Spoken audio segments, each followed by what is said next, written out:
internautes, bonjour, bonsoir. Tout dépend de l'heure à laquelle vous nous suivez. Je suis Miss Do, bienvenue sur Empire Buzz. Pour notre première émission de ce soir, nous recevons la lettre B de Dab, Tonton Bev. Tonton Bev, bonsoir.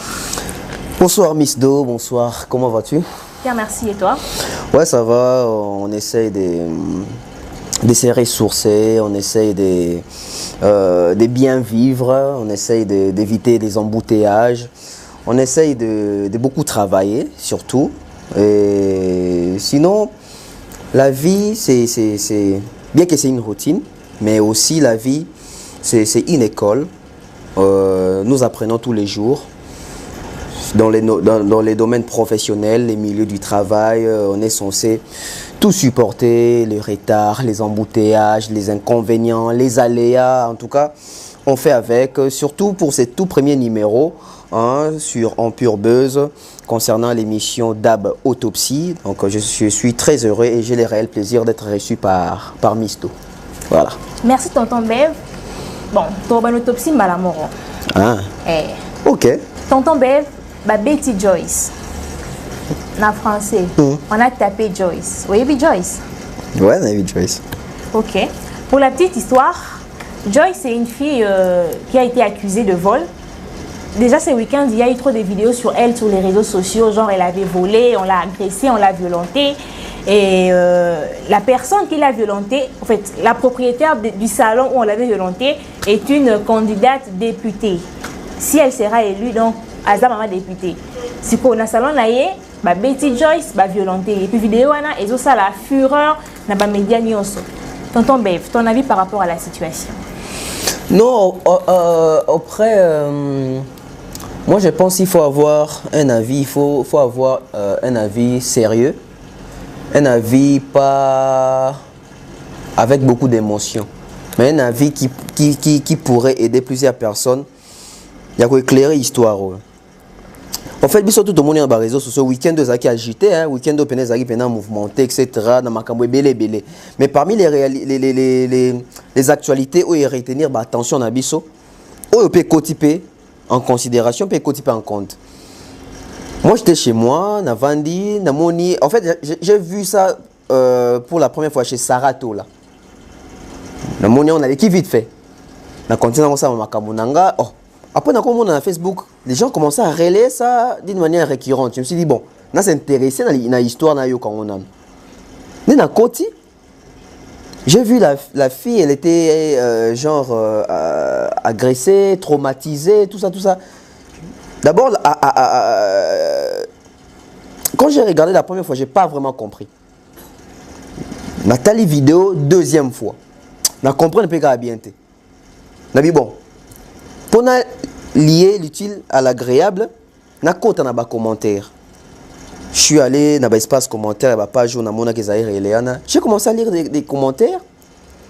Je me suis rendu compte que la majorité des personnes n'étaient pas pour bateau la fille, mais pour la fille. Je me suis dit, oh, c'est qu'il y a bien une raison où ils ont poussé Bango, pour la fille. Nathalie vidéo pour la troisième fois. C'est là maintenant que j'ai un peu compris l'histoire. Après, c'est triste. Figurez-vous que la fille, elle est venue se faire coiffer à Osai Sasuki. Et Bato Bazala Kiwana, soit disons que lundi déjà, remarqua qui vole dans le salon à Bango. Et la fille, la vidéo va se présenter comme Yende Moutaï Bagi lundi. Donc, on retrouver donc des assassins qui ont lieu à crime. Après, les gens commencent à se poser plusieurs questions, les réactions venaient, etc. Moi, le coup on a profondeur, analyse de quoi peut Michel à autopsie. Faisons l'autopsie de ces sujets. La fille est présentée comme une voleuse. Des personnages ont dit qu'elle a 17 ans, etc. Donc, à un mineur.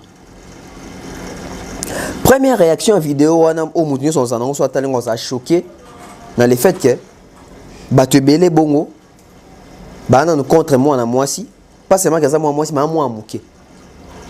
Et comme si à niveau même, il y a qu'on lever main sur rien. En fait, la partie cachée, l'iceberg, il y a vidéo Oyo. to ba iceberg est belé. Pourquoi j'ai dit ça? En fait, dans la vidéo, nous avons vu la partie où Bazo présentait Biso qu'elle a volé. Bazo incriminé qui a ibi. À part Mbata Otomoni dans la vidéo, est-ce qu'il y a Betama qui souté? Autant sous film qui était. Parce que si tu suis bien la vidéo, tu vas comprendre que les personnes qui étaient autour de la fille, c'était des personnes vraiment acharnées. Ce sont des personnes vraiment prêtes à en découdre, à rebétailler, tout ça. Et on a mis poser question. Au-delà de nous, tout le monde est en bataille. Les gens qui ont vu vidéo, ils ont mal na litama, ils ont kalito ipasi, ils ont kanzoto pasi. Ba beta qui est place mususu à part place obiso to mona qui na vidéo, ça c'est la partie cachée tout le monde en côté. Mais avant pas bimi sa vidéo, avant bimi sa téléphone ba ndako filmer. Qu'est-ce qui s'est passé au départ? Les gens sont choqués. C'est inhumain. Et muto bazo beta bongo muto bazo lobaka ibi bongo parce que ça va preuve soit ibi soit ibité. Mais au moins preuve zo la ksake élément wa ibi yango. Exacté. Ce qui bande ko lobi ki muta ibaki lundi. Bo poni lundi balanda qui était tango ki mana perrique. To tango so ki na perrique ba mona qui était. Ce qui ba ko en fait l'histoire sont comme elengi poani et comme elengi na sikani. Quand est-ce qu'ils se sont rendus compte qu'elle va périr? Ce qui va périr, c'est périr qui est limoué. C'est le lundi, non? Mais quand? Quand elle volait ou quand elle est déjà partie avec la perrique? Ce que qui ont réellement.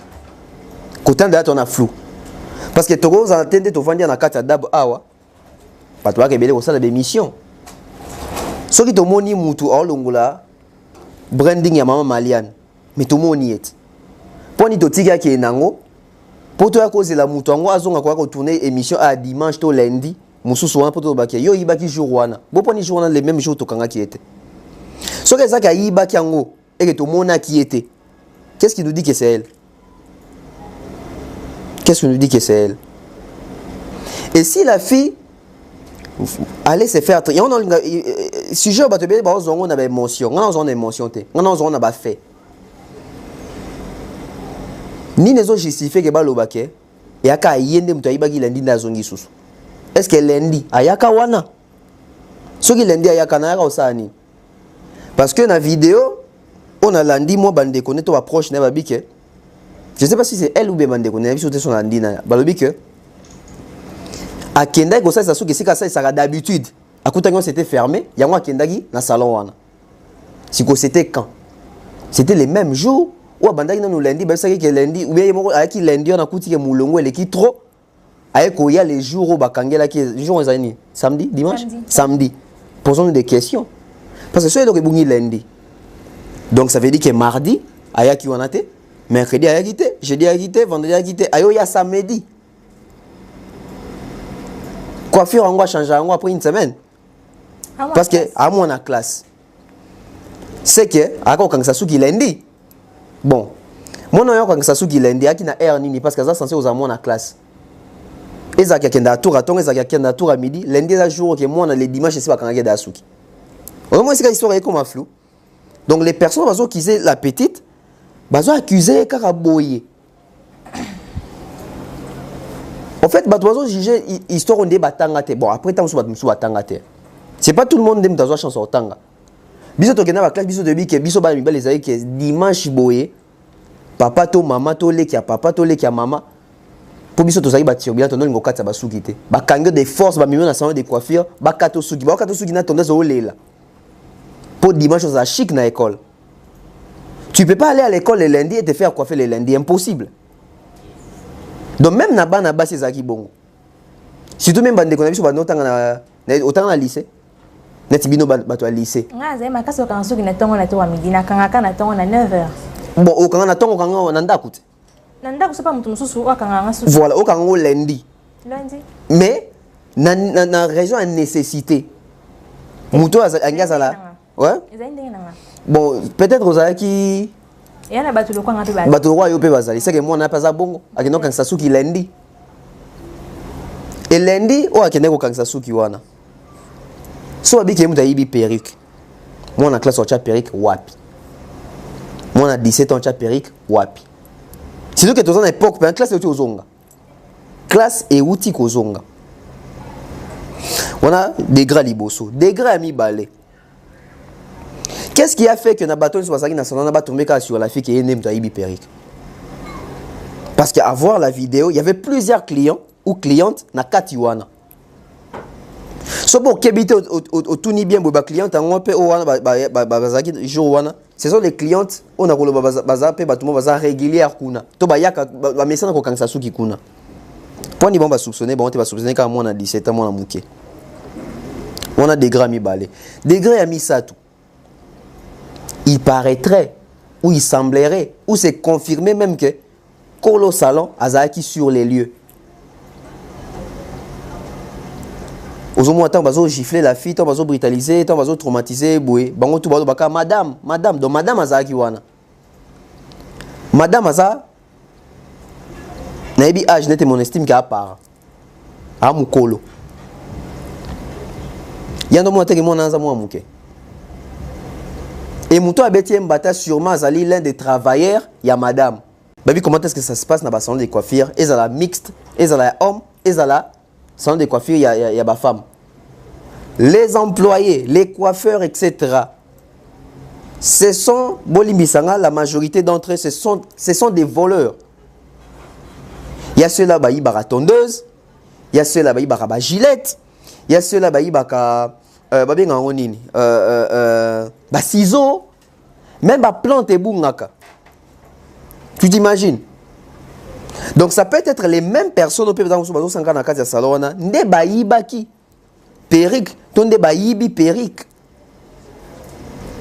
Et moi, na quoi liné kaka, ou balba quoi libère. Mais après, Bukangi Mutubongo, Moibi. La tendance, Namboka oyo, y a ko traiter Miibi, ça a toujours mabé. Quelque part, on condamne.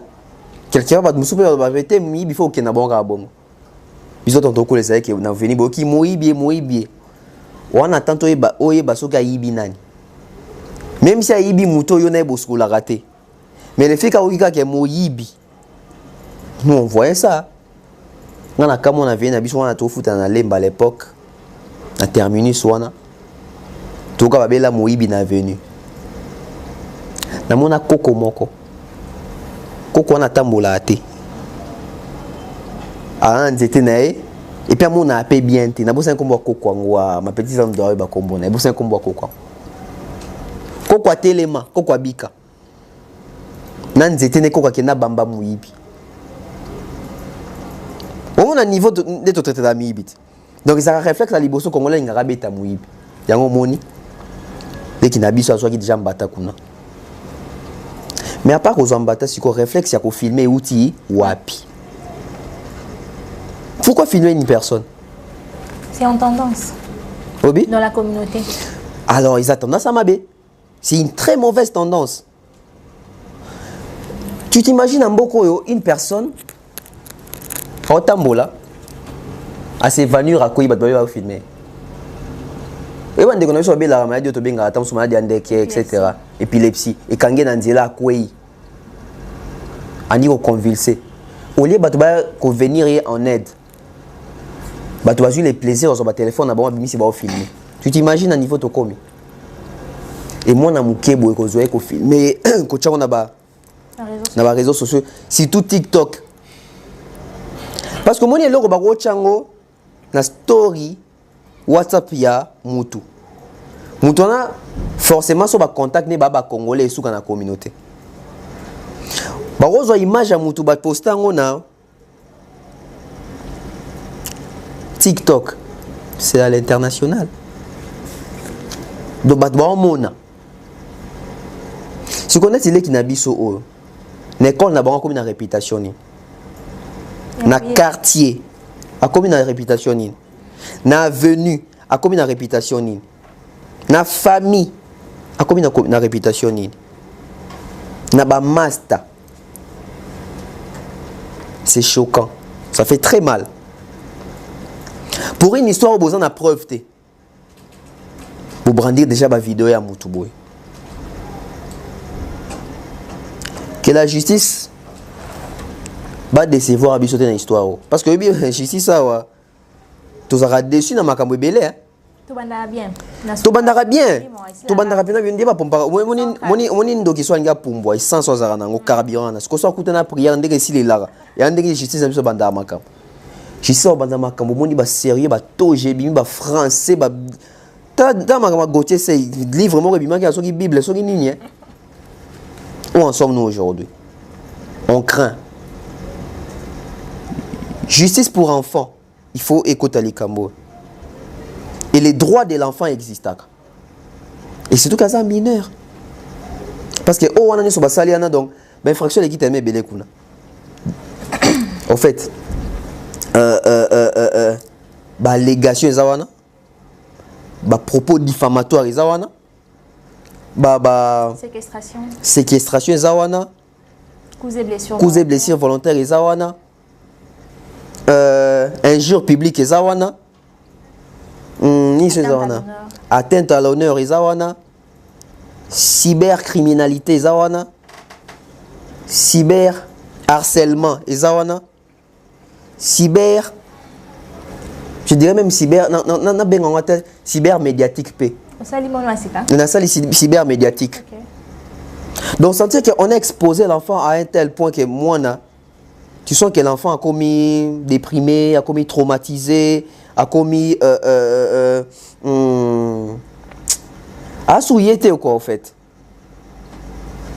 Donc ils ont travaillé au basali et s'abattre sur l'enfant d'une manière très psychologique.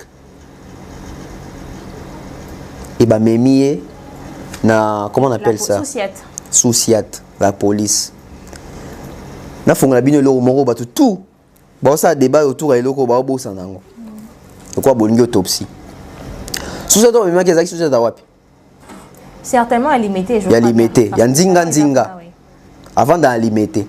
Ba bien ya kinani ko kangisa soki na ba corridor mais joana akenani na salon. On peut na kati yote. Kozonga na esiko lingo kota na autopsie. Na autopsie wana. Mais na bandelobi que la fille akanga soki kuna te akenani kuna juste cette fois là. Mais na ba vidéo azolo bakaza une habituée du salon. Elle vient souvent quand soki kuna ba yebi. Surtout qu'à fin de la pembe ya salon de coiffure. Moi je pense que certainement il y a une machination derrière donc genre peut-être que c'est bon donc ba ko c'est lié makam. En fait pour trouver dans genre pour chercher juste à se dédouaner. Ba longa ba ba travailler na makambwana. En fait comment les autres bana on a raison. Tu comprends? Au Kobe tapé libanda parce que ti lelo ti sikoyo non on a ba vraie preuve té mais tozo agir en fonction de to moni makambo kendele ezo la sa tendance ici ka vérité zaleli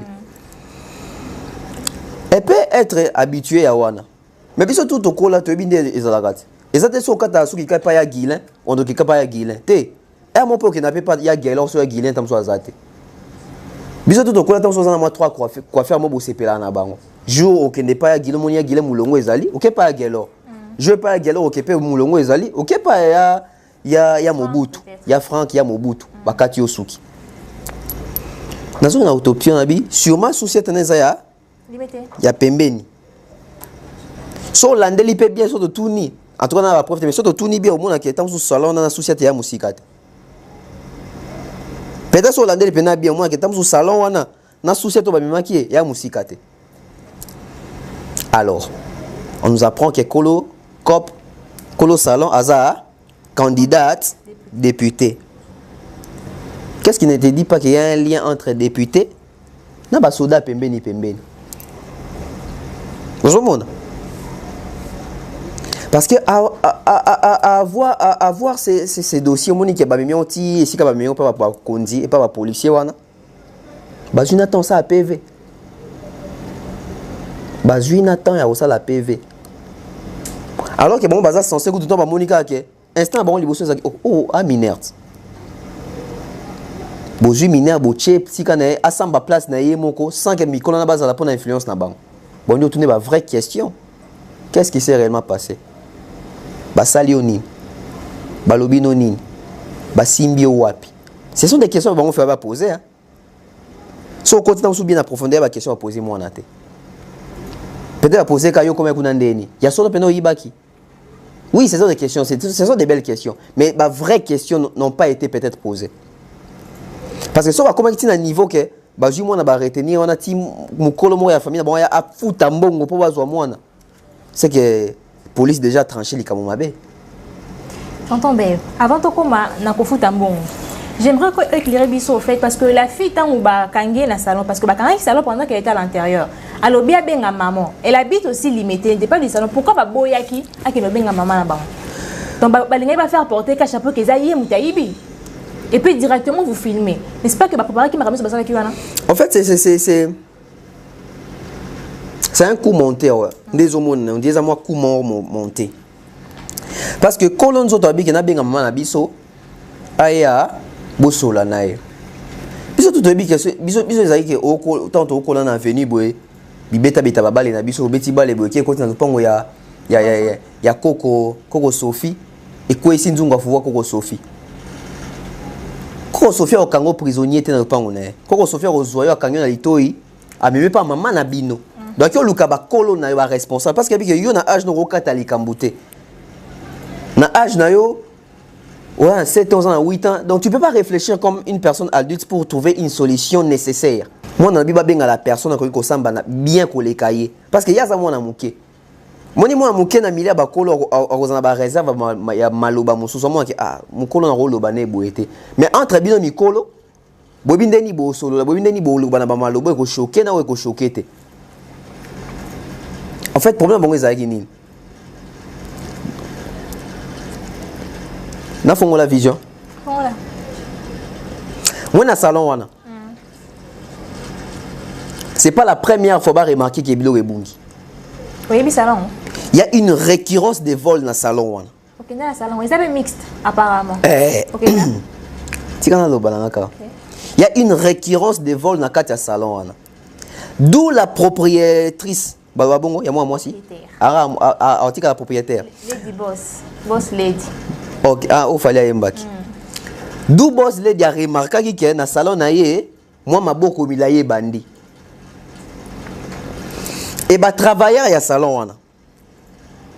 Bazaki ba on est sous menace. Il y a ba sanction, il y a ba révocation. Ce qui va retrouver ba trace ya volté na kati ya salon. D'où bandeko par les soucis de ne pas perdre l'emploi, de démontrer na patron na banto na boss na banque. Il faut qu'on crée bouc émissaire. Si on a échantillon, on crée bouc émissaire, bah tel les échantillons. Si on a une cliente mon voisin à 32 ans et Simbate moukete. Si on a une cliente mon voisin à 40 ans, Simbate. Si on a une client mon corps à 26 ans, 28 ans, 30 ans et Simbate. Cible les années, bah innocent ça va nasé à 20 ans. Mouto a la capacité de se défendre té. Mouto a la capacité de faire monoko mingité. Mouto a la ko banga pour y positionner que nous avons mouké kata mikolo ebele. Calcul est tombé net. Comprendre hein? Donc Kolo salon remarqué déjà qui bouille bien ma casse dans salon na. Et maintenant déjà qu'on menacer bango que na rolongola na robenga na bino etc. Balingi ba faire si ko comprendre madame que eza bisote ba client na yonde ba oyi bato ba onde ba yibaka. Et comme Dieu sait faire les choses, à permettre les kananzela moi na mukewe. Pour les lots va comprendre qu'est-ce qui se passe. Et ça la leçon pour na salon na été. Et ça leçon pour na ba salon belé na Congo. Même pas quand on a salon, même dans l'entreprise de Belé, beaucoup de les karakaka. Et souvent, ils aura toujours innocents. Et les personnes concernées, ils aura assis tranquille. Hein? C'est comme si Baby les kambouté. Yo réflexe en deni mbamo ou en davant ko beta mutu. So talibé ça que yonde grand mouyibi. Balo ba go ke mutu ale la makasi na matanga. Inendoki. Mutu aliboso aka kobeta mbata. Yende ko likambo. Mutu aliboso aka no pesa Jésus baiser za inani. Judas. Po ayeba ki likambo. Mutu aliboso sala ka acte. Ayeba toujours sur ses locaux. Si on a minute oyo, puisque c'est le droit de l'enfant. C'est le ministère, il y a genre et famille. Avant qu'on doit droit de l'homme, même droit qu'il y a protection à Banawana. On veut l'implication dans cette histoire. Parce que ce qui est c'est partout dans toutes les sociétés, même dans des écoles, d'une manière très, très, très innocente. Tonton Bev, au lobby que grand frère n'a qu'un initié pour bâtir une associate. Il a payé de l'argent pour qu'elle sorte. Mais le fait que grand frère a foutu bon, n'est-ce pas qu'Andimi indirectement que sa sœur a commis le délit pour lequel on l'accuse? Erreur mususu yangoana. Est-ce que les grands frères connaissent ses droits ou les droits de sa sœur? Erreur mususu yami balé yangoana. Est-ce qu'il a pris compte au fait où il s'est renseigné sur les procès verbal, sur ce que sa sœur a dit? Yami sa tu kofia loba kozanga ko imbeza. Mais zarayanda mbute. Bache pena sombi pena kavo bache na kati ba kangi ba couler béton ba couler dalle. Pierre tombal ban bache photo. Les grands frères payent la caution. N'a caution? Non, ce n'est pas la caution. Parce qu'ils ont dit qu'il a payé l'argent pour lequel on l'a accusé, tout ça. La valeur à perruque est bon à qui? En fait, on a comprendre. A fouti pour libérer les qui a fouti perruque et bon à qui? A fouti un bon perruque et bon à qui pour que sœur Naya a libéré. En fait, les grands frères a peut-être payé pour la Obomamoto. Zomona. Parce que on est bien monsieur Zaras, la situation comme quelque part tu te dis ah, dans quand même $100, na symbole quoi $100 aux yeux fouti pour na quoi ça honneur te quoi. Mais après mon va congolais toi ba tout monde na habité congolais déjà même pas hymne national ya mboka nae. Congolais beta masola politika nalingi Tshisekedi te nalingi Fayulu te nalingi Kabila te tuna congolais wana apesa ata ba article ya constitution ya mboka na biso ayebi ata mon côté. Surtout que nul n'est censé ignorer la loi. C'est ça la constitution. Écoute oyebi ata moko article 102. Merci, félicitations. Bato ba ota do babi ya yebi ayebi bosaka ba devoir wana yo mo vano na ndako mais kana oyembata hymne national nabi zaïro este so ki la zaïro este wana te debout congolais mais kana oyemba na debout congolais so si wana o meki ko kanisa so ebiata 4 articles ya constitution na biso so ko longwe wana est-ce que yebi les droits de l'homme les droits et devoirs ya congolais est-ce que yebi bien au monde que bien goûté mais au Kenda pe classe batangi so pe SM batangi so babenga on éducation civique et morale civisme to tanga on antique au monde que bilo connaît sur bosana nyonso si on a makambo ina tia ba justice yango obandaka ko pola yango na lobaka toujours muto a gagnaka na justice et ça muto a lobaka vérité te muto a gagné na justice ça muto a bi ko se défendre tout le monde va procès belé salama a quand ça son muto a gagné procès ndé muto a bi vérité te peut-être muto azo ba vérité a binde ko sambata na ba argument ko sambate ngana mona bato be bazo sepena ba muto tela viola ki ba quitter na dossier à viol mais tant que ba quitter pour sambi bien tant que bino bato ba ki ko funda réellement viola ki bino mais bon na ba preuve te bo poli la justice c'est comme ça ce sont les faits ce sont des preuves etc c'est pas la vérité là-bas là-bas c'est question des preuves et l'éloquence parler comment est-ce que tu te défends yango au monde abiso ba congolais makambe on comprendre est-ce que les grands frères qui a payé là-bas a fouti karapo a longola soni toi a fouti pour éviter problème toi a fouti parce qu'il est ignorant pour ani azo fouta normalement bango défaut ba dédommager bango ya ko fouta te normalement ya ko fouta te donc eloko boza innocent mais vous fouti mbongo juridiquement et normalement sauf fouti mbongo bo c'est zo cautionner que les qui no ayibi exactement peut-être ya yebité non apparemment évité. Il faut juste pas pour ma moto. Il faut pas pour ma moto mais les faits à kofuta wana donc il a cautionné que les qui nanga yiba ki bon to bo ma moto. Les anti kanyaka. Mokondi simbaga chance. Mais quand tu fais ça, c'est comme si tu justifies que ta petite a réellement volé. Exactement. Alors que les grands frères devaient poser des questions, alors des questions très pertinentes, sérieuses Si on a posé des questions, peut-être les policiers bon, son stylo, policier Kimi. Déjà, il y a un droit aussi de Kamakasi. Faut besoin de connaître sans que mon colo mon quoi zala wana. Sans que mon colo mon zala. Tu vas longuer dans le salon. Bazo tambola na nzela. Mais qui te dit que c'est les seules images où ils sont dans les réseaux sociaux. Peut-être dans nzela on va filmer qui dans la biblicité. Toi ici va poster on dans ton monité. Bon sont des vandi boto moni vidéo bimi qui bazo benda dans nzela bazo kene ba filmer. Au moins la gravité. Admettons que sous cette angle à pembeni, même si c'est à pembeni, tant que vous êtes à pied, on a besoin de 100 pana. Les gens, bah au moins bino. Admettons que ça musique de fois besoin de transport. Vous maintenez transport, vous maintenez catch, vous maintenez moto. Ça va utiliser qui moyen de déplacement pour qu'on ait une société. Pas mettre qui moyen na wapi. Vous mettez qui na nini. Ce qui la dame est moi candidate député, c'est gana mutuka. Donc bah mettre qui na mutuka madame. Deuxième séquestration. Vous séquestrez dans le salon. Vous jouez beaucoup de na mutuka na bino. Vous kenene sa mutuka beti tono bato akufi na bino, bo kufi bino nyos. Na bino bo ke perte, na moi bato ke perte. Maman bon ba kenatina moi ke kangisa suki. Moi na zongate. Je ne souhaite pas que tam sou papa na bon za kesi akufa. Si son père est vivant. Si son père est vivant.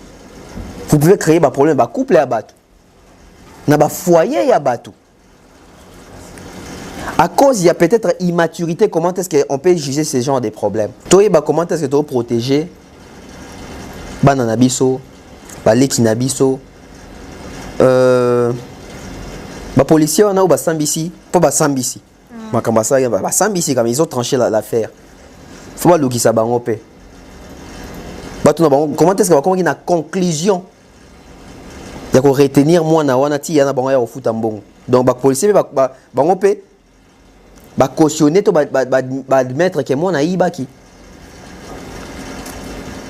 Les longs de temps vidéo comme moi viral de yo ke bakangi salon bakangi mo ba travers mon sousou nuit était ça.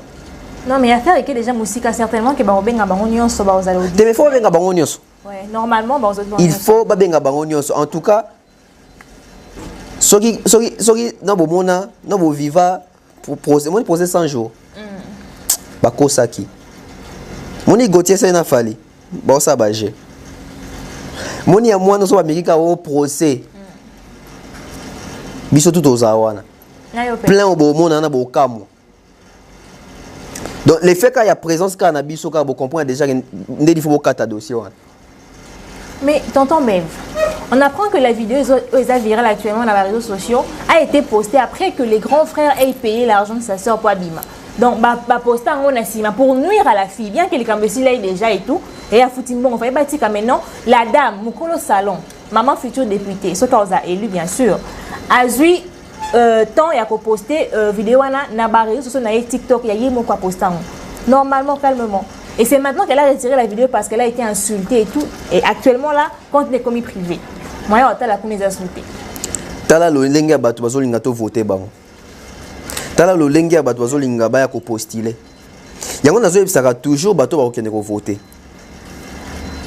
Na bandeli. Yango nazo ebisa bato ba okende ko voter. Bon voter na sentiment hein. Eux qui va voter na sentiment. Nous devons voter pour payer bassin, va payer polo, va payer liputa, va payer fonds de commerce. Fonds de commerce on te donne $50. Mais yo batté que voix nos opé sa moutona qui est sur $13,000 qui ne viendra même plus t'aider. Ma soeur, 2018 campagne électorale. Moi j'ai vu la PCM Mbote, notre papa Henri Mouvasakani, le docteur, il est très intelligent. Na monnaie na campagne électorale avec des mamans. Akena Wenze sika ba maman bazali, il pas venir ba maman, tekina ba maman, tout type pondo ba maman, tu vois qu'il est là. Depuis que papa na biso a zo ba voix.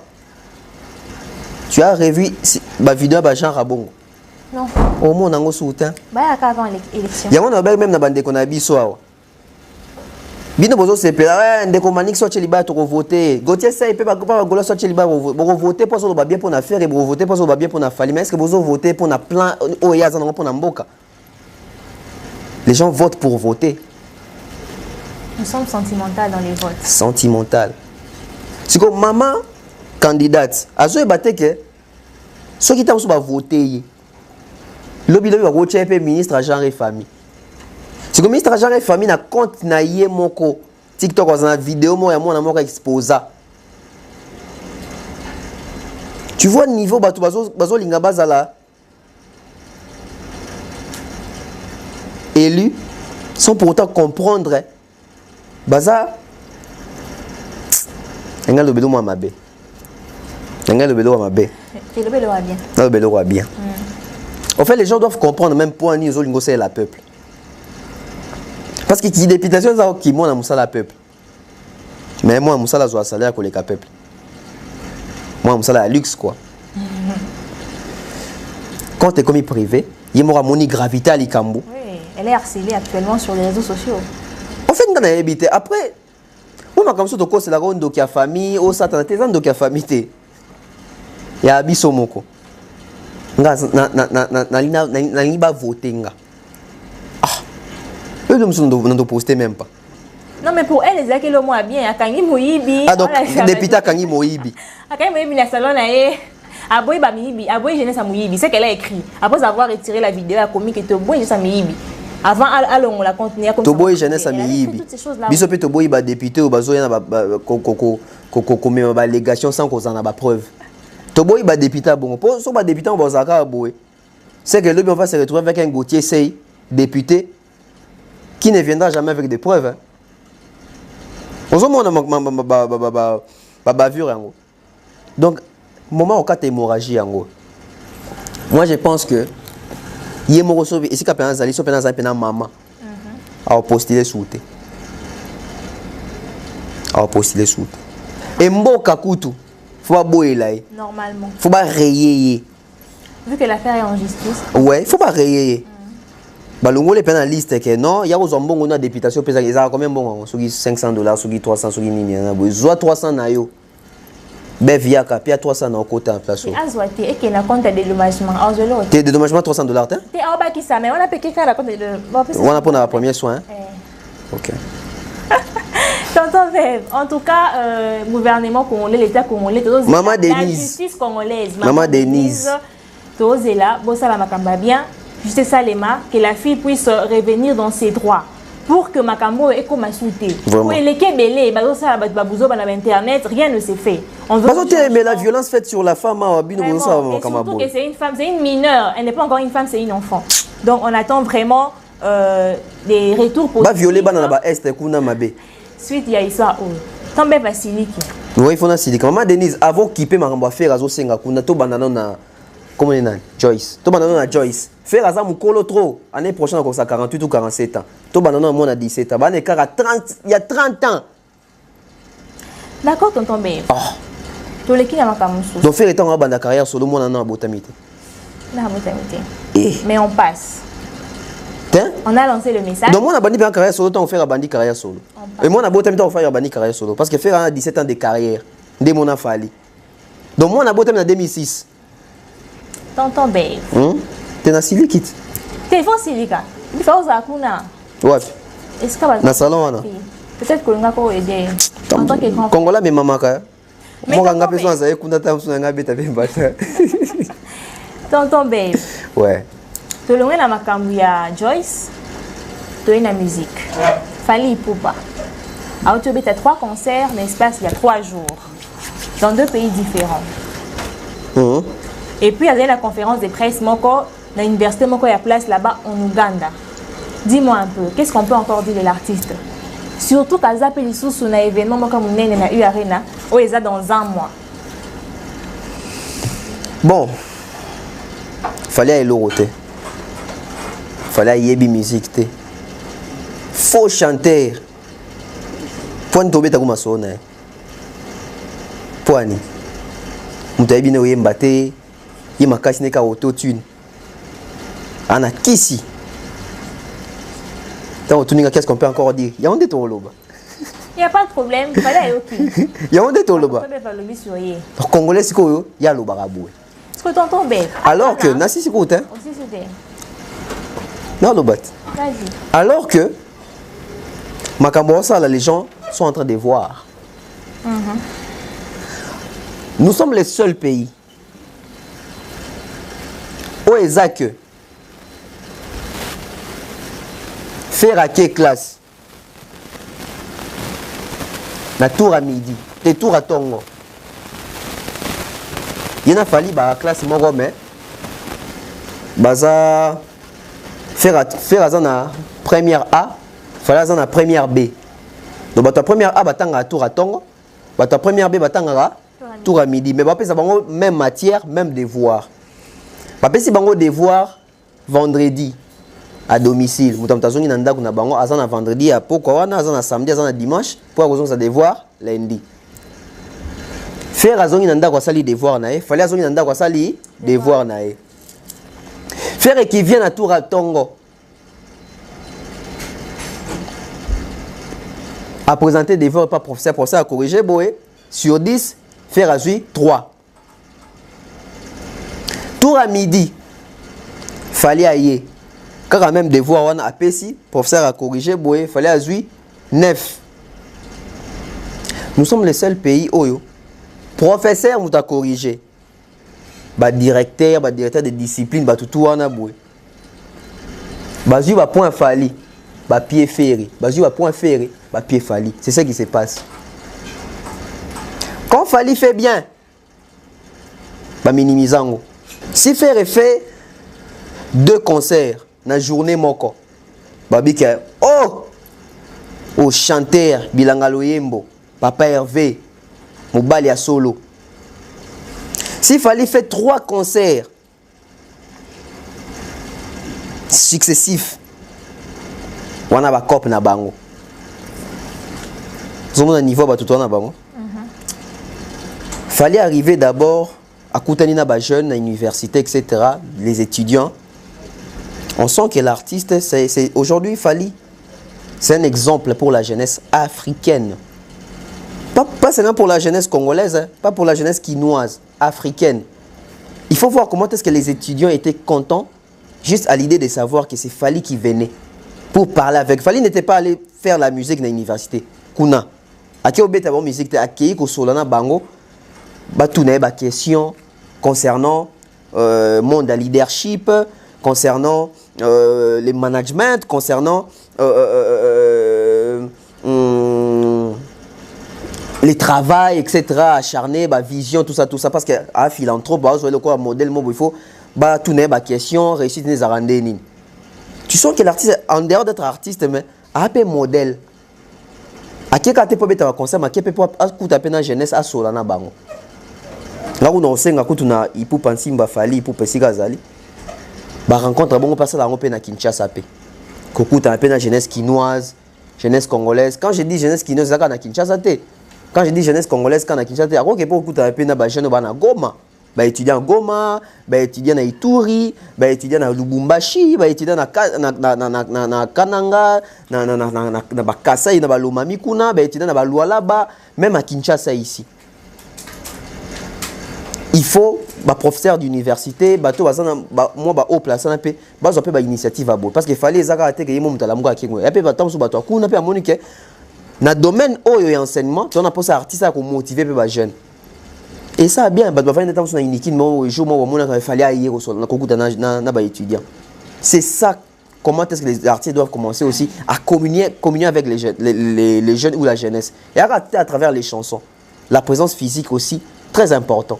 Il fallait marquer un point énorme, énorme en tout cas. Et aussi, parlons de ces 3 concerts.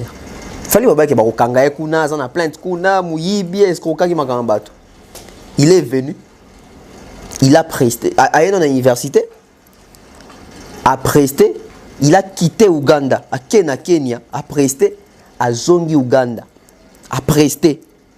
Le je crois au Ouganda, peut-être pour replier ici à Kinshasa, ou bien peut-être en France qui ne va continuer le studio. Moutoumou est inquiété, Moutoumou est na plainte, Moutoumou est au Sogindegeni. Et après, je vais choquer Mabé les gens. Mon musique à Congo depuis Banda. D'abord, tu as une musique africaine, na banana Congo. Musique à Congo depuis Banda. On n'a jamais connu un artiste plus performant que Fally. Explication. Sur scène, c'est les plus performants. Oui, bah JB, bah Ouer, bah performant.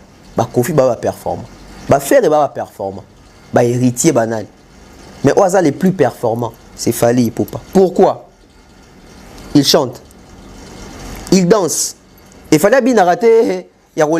Fally, c'est un danseur d'abord. C'est un bon danseur. Donc ça dit qu'il s'y met dans la danse à Binaka. À Binaka, ça demande beaucoup d'énergie. À Yembara, ça demande beaucoup d'énergie.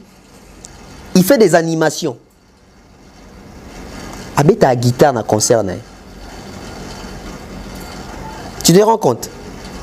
Et les chansons de Fally, ce sont des chansons au Ayembaka. Ce sont des chansons la majorité au Ayemba et Moko. Alors qu'à l'époque, si Kofi prestait, à Kokoro on a loge, à Kyope m'a fallu à continuer mon Nzemu Moko, Chipson a bêti mon Nzemu Moko, Sola a bêti mon Nzemu Moko, ça permet à leader à se équilibrer, même Ouera, même JB, c'était comme ça.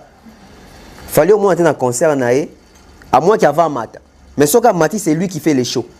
Bah, mission est bon, ça va cœur, tu vas interpréter, tu vas Nzemu Sika, tu vas fallu un Moutouma, à voix. C'est beaucoup d'énergie. Il y a des performances live. Mais au moins, en Congolais, il fallait que c'était en live. J'allais dire un truc comme ça. Voilà. Ceux qui se demandaient toujours pourquoi il fallait gagner un trophée à meilleure performance live. Tonton Ben va où tu peux. C'est ça, oh, bah, la performance. On dit pas que performance, c'est année. Voilà. Ah, performance. Et ça, performance, c'est un spectacle. Spectacle et performance, c'est deux choses différentes. Spectacle et show performance, c'est un dengue mon côté. Et en plus, les musiciens ont fait un concert. Fallait que enregistre un concert. Il fallait que un spectacle et un show. Show est anine. Show est le roman boué et bandit non-stop. Tu vas remarquer dans les concerts des Fally. Soit Betty Nzemo, soit Sili Boué. Et ils ont fait 10 minutes. Tout le monde est tant où est-ce que bandi. Où est-ce que bandi. Enchaînement, c'est ça qu'on appelle un show. Mais on a un concert un show. Oh.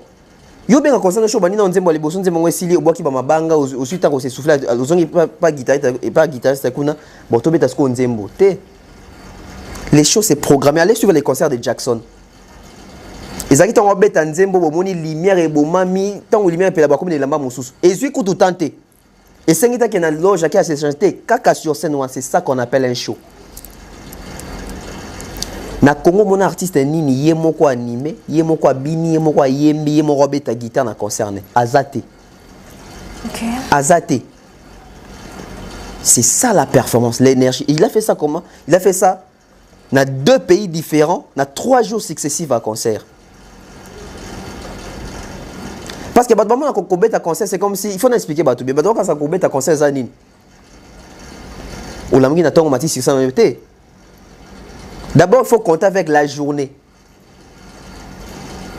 Compter aussi déplacement, voyage. La fatigue. À Outi Poto, à Outi États-Unis. Et c'est quand il y a un frima. À Koutanina Idriss Elba. À Yembi, à enregistrer dans le studio. À Longwana, en France. À Ken studio. Enregistré sous Bilo Ronaïch, je crois. À Longwana, Ken invitation à Dior. À quelle invitation à Balmain, à Longwana qui est à Ouganda, na kokoma na Ouganda boye université. Pour comment Ouganda na Boutou na tongo nango, kokoma déjà Boutou donc beaucoup d'heures ya vol a commis à la tongo la muki a Kenya na université, assise na université na pourquoi à Betty concert. Et puis bon donc à comment na Ouganda qui obeta concert na Arua. Arua c'est 6 heures de route. À comment na Arua Betty concert à 6 concert na minuit. 6 heures de route à Zongi Lisusu. Na capitale. Balali baluki na tongo boa zu avion ke Kenya. A komi na Kenya boé, a pemi muke a Yembi na Kenya. A sisi na Kenya boa zu avion a Zongi Uganda na Kampala. Nda beti concert à Soukana boé. Moni enchaînement, duke na repos. Si on a un enchaînement, tu as senti Fally perdre sa voix. Il n'a pas perdu sa voix. Oh voix quand il voit ici qu'il n'a pas perdu sa voix. Il a gardé son aigu, il a gardé ses justesses à bas notes. Il est resté performant. dans toutes ces trois productions, à Bini, à Yembi, à Betty Guitare, à animer. C'est aussi l'expérience, ça compte.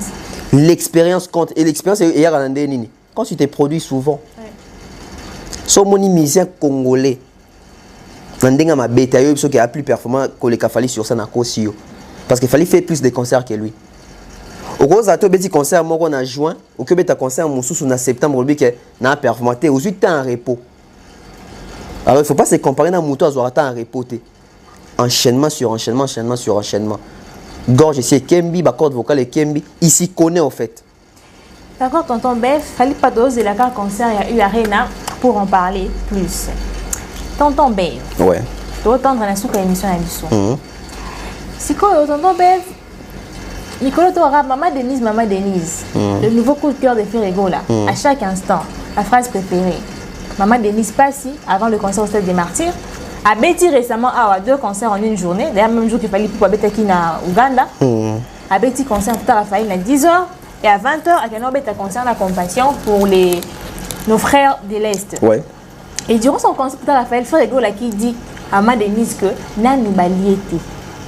Et puis, concert où il y a Betty, c'est qui lié la francophonie. C'est un concert de remerciement, en fait, pour la réussite de la francophonie et tout. Pour aller parmi de la francophonie.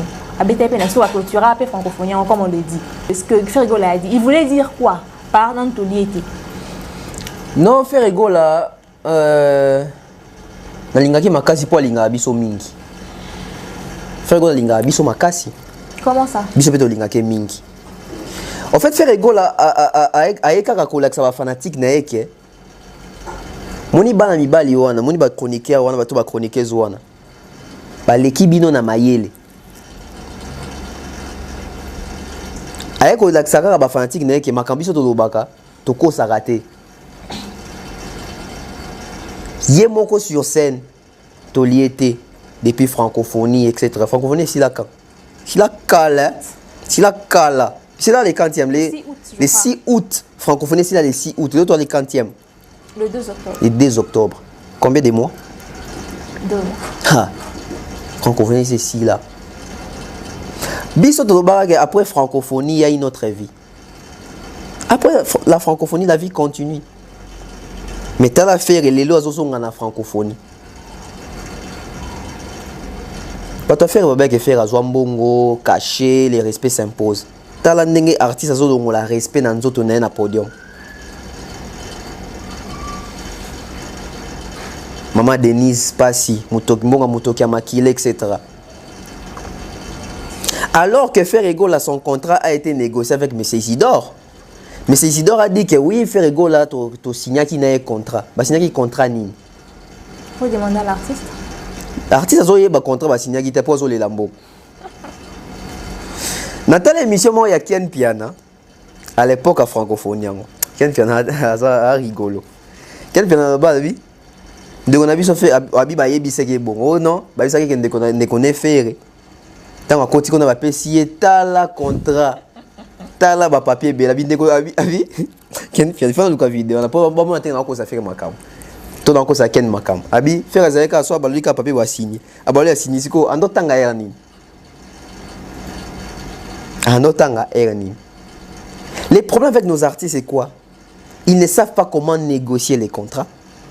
Ils ne savent pas comment lire les contrats. Parce que lire un contrat et comprendre un contrat, des choses différentes. Autant comprendre. Autant comprendre.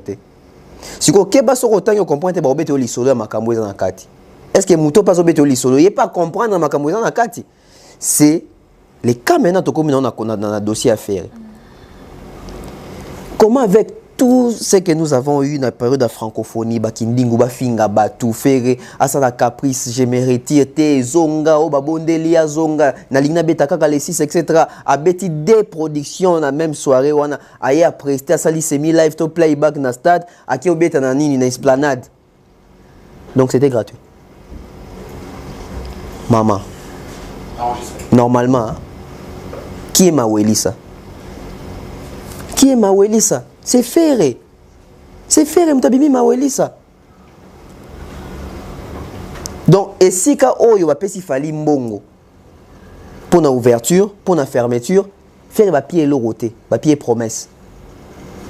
À quel moment les gens vont ouvrir les yeux pour comprendre que bah niveau moroté? Et mon anaboy. Tu vois Fali pour Nicolas Podium, maman Denise, Toli était depuis francophonie. Tu vois Fali faire ça. Je sais qu'il a presté sans pour autant que l'Obama Kamba politicien et tout, il a fait son travail, c'est tout. Longola Koutou Fali. Tu vois Inos Bi Nicolas Podium comme maman Denise dans un liaté. Non. Tu vois Guess Moït et Nicolas Podium que la maman Denise dans un liaté. Non. Mais pourquoi faire effet ça? Pourquoi faire effet ça? Avant stade, maman Denise Passi, etc. Bisoko tout ça là, comment viral et Kendara, maman Denise Passi. Babikou Fanto ni mon la passe. Ah le banaï. C'est l'amateurisme. C'est pas être professionnel. Aussi au cas Alpha Blondia, la maman, je crois qu'on est à Ouattara. Tu es là na Congo. Aussi au qui? Tu es là na Congo. Libana va les later. Libana va les later. Roga pas Congo. Le soka roga les là. Maman. Brazzaville. C'est quoi la différence? Toi Congo. Ah papa. Bon, tous les là na Congo. Aussi au qui fallait aller na Congo. Fali batumbanda kunea pembeni yao. Au moins un message ni a fali même il y a vidéo à 30 secondes. Pas Fatima, Denis Stade batumbeli nganda. Au mona. Non. Il faut apprendre à être mukolo quand même. Il y a mukolo. Non. Grand frère. Nazo kabazo benge ya mukolo et mokuta bi aussi si mukolo otika la mukolo mais na boeta. Est-ce que bike mukolo azana lekine me ya mukolo? Expliquez-moi. Tu sais que ça existe? Explication. Les qui n'ont pas mukolo. Yo rosa la mukolo mais y a moins muké. Tu comprends? Vous comprenez? Et ça ba miki ba se comportera mieux que bayaya. Donc le quand terme makanisi les qui n'ont mukolo na yo. Yo ça tape sur mukolo na âge. Peut-être faire un côté la mukolo na âge. Mais sur le plan professionnel. Sur le plan professionnel. Ah, tonton Bey. Non, ça fait mal. Ça fait très mal. Donc, faire Rende Azaboué, il a été escroqué. Il a été escroqué. Bisso, faut sa compétition. Pour pas zongi ça fait na droit. Oui, il a presté pour les pays, maman. Il a presté. Il a presté. A bêti des productions, Anna. Moutokine bimaki wana. Il faut appeler ça mbongo. Bon, bagola bazaka belé. Bon, ça pétition. Et comme la maman Denise. En fait, l'isolo na quoi adhérer na bagola bazaka belé, enlève ça de ta tête. Enlève ça de ta tête. Mais basé belé. Parce que bon, même qui une erreur que les respects s'imposent. Tala lelo. Non mais basé belé. Attends, là c'est pas basé belé, ba qui na marti, ba ton sai marti, ba du peuple. Pas du peuple. Et ton dit Tata Raphaël ba. Ce qui tata Raphaël ton dit. Basé belé. Et ton dit. Bon, et ton dit na marti ba doit quitter na pelouse. Taka bagola baloba. Ba yo ka bazoni ça fait. Donc bon pese bon les soit les pétitions. Non, en tout cas faut bazoni ça fait na ba futa mbongo na ye. Ba futa mbongo na ye. C'est pas bien tout mon artiste zo les Nicolas Sen beauté. Ba futa mbongo na ye. So ba la kaki mbongo na ye, ba futa mbongo. Après ça faute na ye moko peut-être. Le quoi moi qui na ko mitika na bikambo ngo. Ah ba jio na ti yo ça qui bénévolat. Bon futa ye. Bon. T'es pas foutu mbongo na ye. On espère que tu seras tes droits seront ba rétablir na ba droit na ye. Alors, tonton Bev, faire à eu deux concerts le même jour. Vous avez concert, il y a concert, il y a showbuzz. Concert, il y a compassion pour nos frères de l'Est. Est-ce que faire rigolo à la concert dans la salle qui attends toi Zaki par rapport à concert pour appeler ça 40% des recettes dans l'Est. Est-ce que à la participation était vraiment conséquente? Non. Non. Pourquoi non? J'ai vu les images, il y a Salouana. S'il faut compter les personnes dans la case de Salouana, en tout cas, ça va comme 200. Ils ont moins passé. Showbiz a la capacité combien de personnes? Showbiz a la capacité, ça va finir, il va recommencer pas 350 personnes. Il va recommencer 400 dans le Loenga congolais, ça dépend des bouches à table. Combien de chaises par table, ça dépend aussi. Bateau na moni on ba muke. Et na bateau na moni même ba communicateur, ba proféré. Ou ba ça ba kele na YouTube, na moni bon ba faire na place VIP. Comme ça va foutre $100. Na moni ba proche artiste to bi keza ki ya proche artiste encore par invitation, tu éliminé déjà les invitations. Mais na moni faire appeler chèque à remettre chèque. Il y a 5 millions de francs congolais. En dollars, ça lit 200 000 dollars. Beta kaki la bateau bazar qui on a beau. 200 000 dollars. 5 millions 200 000 dollars. N'est-ce bimite. 1 million, ils ont combien? Ah, tu calcules on a un manager et puis c'est 200 000 dollars. 5 millions de francs congolais. Calculez bien. Ah, évitez, yo bimisi combien? 200 000 dollars, 5 millions. Yo bimisi combien? Et moi, attends, je sais pas moi. 20 000. Non, moins de 10 000 dollars. 5 millions, c'est moins de 10 000 dollars. 5 millions? Oui. Manager, vérifiez non bien. C'est moins de 10 000 dollars. Donc, c'est ça. Ok. Tu as moins de 10 000, ou bien moins de 10 000. Oui. Tu as moins de 10 000 dollars. Les personnes au bazar qui ont. En fait, bon, ils ont pour la banane 5 millions. Pour la bateau esthète. Donc, recette à 40% en quoi? Non, mais au moins, il a été sincère parce que bateau bien concerne Bango. Et ça, comment sincérité? C'est 2 000 dollars. Faire à donner 2 000 dollars dans Est. Il a été sincère. C'était pas 200 000, c'était 2 000. Hein? Faire à donner 2 000. Il a été sincère. Non, il n'a pas été sincère. Mais si. Non, non. Moins de 150 personnes. Non, il n'a pas été sincère. Ceux qui n'ont pas payé le billet. Non. Par exemple, 100. Oh, bah, en fait, format à concert et éthique à la sincère. Mais format à promesse, c'est sa sincérité. Pourquoi? Il avait promis dès les stades. Bon, au stade de Kendall. Tout ce qui n'a pas stade. Il a dit, il a fait. Bon, au stade de Kendall, on wapi. Recette à stade. Baba, il conseille avec Ophélie. T'es jamais. Bon, on va le basala concert en bon. Oh, bon, live streaming. Et quand ça bon, 5 dollars par tête. Dans la première promesse, il a déjà. Deuxième promesse, félicitations à faire, il a réalisé 2 000 dollars. Son habité va répartir. Il a donné à un hôpital. Mais peu importe, c'est l'intention, c'est le cœur qui compte. Non, non. Il a donné ce qu'il a pu. Non. Frère, il ne pouvait pas attendre ses concerts pour enlever 2 000 dollars et donner 2 000 dollars. Ah, Miss Do, on dirait que 2 000 dollars, tu es à combien? Pas 2 000 dollars. Pour ça, il m'a missionné. Oui, non, il y a un est, on va tenir, on a un casino, on va mettre à play. Mais c'est un bon geste, on doit encourager. C'est un bon geste. Mais 2 000 dollars, c'est peu. Mais c'est les 40% de sa réalité. Non, Frère ne pouvait pas seulement attendre ça. Frère pouvait même prendre aussi la poche, ici. Et bon, ça va Baksali. Et bon, ça va moins que ça, c'est quoi Baksali 2 000 dollars. T'es comme 2 000 dollars. Faire un bon. Papa Hervé. Pourquoi pas? Papa Hervé un bon, ouais. Donc, toi, c'est papa Hervé, t'es pas Sunga. Pas Sunga. T'es 2 000 dollars. Non, mais on retient que Ferrego l'a dit, il a fait, félicitations. Oui, il a dit, il a fait. Félicitations, c'est un bon geste. Au moins, il a enlevé quelque chose pour donner. Mais il a donné à qui? Faudrait savoir. Après, s'il n'a pas d'essai. Il y a une fondation, d'après les dires, Ferrego a une fondation qui œuvre en coulisses. Certainement, quelqu'un. Il fallait bâtir dans la coulisse. Pourquoi avoir annoncé alors qu'il est trop nani? Alors, bien qu'on peut sa recette. Mais il faut appeler ça mon bon là. Pour annoncer. Non.